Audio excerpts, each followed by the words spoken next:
La sécurité sociale, qu'est-ce que c'est? Je pense que beaucoup auraient du mal à écrire 10 lignes sur la sécurité sociale. Pour beaucoup de citoyens, peut-être pour vous notamment, c'est quelque chose d'un peu lointain, administratif, poussiéreux. Et la sécurité sociale, c'est pourtant une invention extraordinaire qui intervient dans votre vie, tout au long de votre vie, de celle de votre famille. Une naissance dans la famille, la sécurité sociale intervient pour aider. Un accident, la sécurité sociale va payer l'hôpital. Une maladie, pareil. Une personne tombe dans le handicap, elle sera financée par la sécurité sociale et lorsqu'elle arrive à l'âge de la retraite sera payée, elle aussi, par la sécurité sociale. La sécurité sociale finance donc largement, mais qui finance la sécurité sociale? C'est la question à se poser. Eh bien, ce sont les cotisations que vous verserez demain, que vos parents versent aujourd'hui parce qu'ils travaillent, que leurs employeurs versent également, et ces cotisations qui sont collectées aujourd'hui sont réparties aujourd'hui à ceux qui en ont besoin, aux retraités qui ont besoin de leur retraite aujourd'hui, aux personnes qui sont au chômage et qui ont besoin de l'allocation chômage aujourd'hui, et parce que cet argent est aussitôt réparti, on parle d'un système par répartition.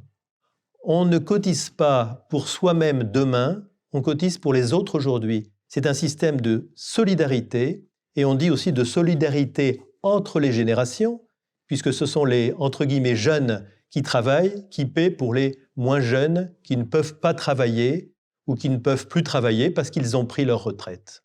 Ce système de grande solidarité nous est envié dans beaucoup de pays. Ce système de solidarité, par exemple, n'existe pas dans des pays riches comme les États-Unis, où j'ai vu de mes propres yeux, comme directeur d'hôpital dans un hôpital américain, une personne qui s'était démis l'épaule et qui a été refusée aux urgences de l'hôpital parce qu'elle n'avait pas la bonne carte de paiement. Et j'ai vu, bien plus loin, en Asie du Sud-Est, dans un hôpital, j'étais allé vers la réanimation et le réanimateur m'a montré à travers la vitre la personne qui, là-bas, au fond, au 3e rang, près du respirateur, allait être débranchée le soir même parce que cette personne, eh bien, sa famille ne payait plus. Ça ne peut pas se passer en France.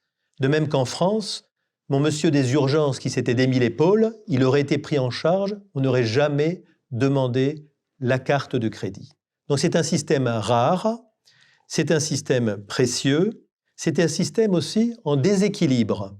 C'est-à-dire que du fait du vieillissement de la société, moins d'actifs pour financer, plus de retraités qui, naturellement, dépensent plus de soins médicaux parce qu'ils sont âgés et surtout bénéficient de la retraite.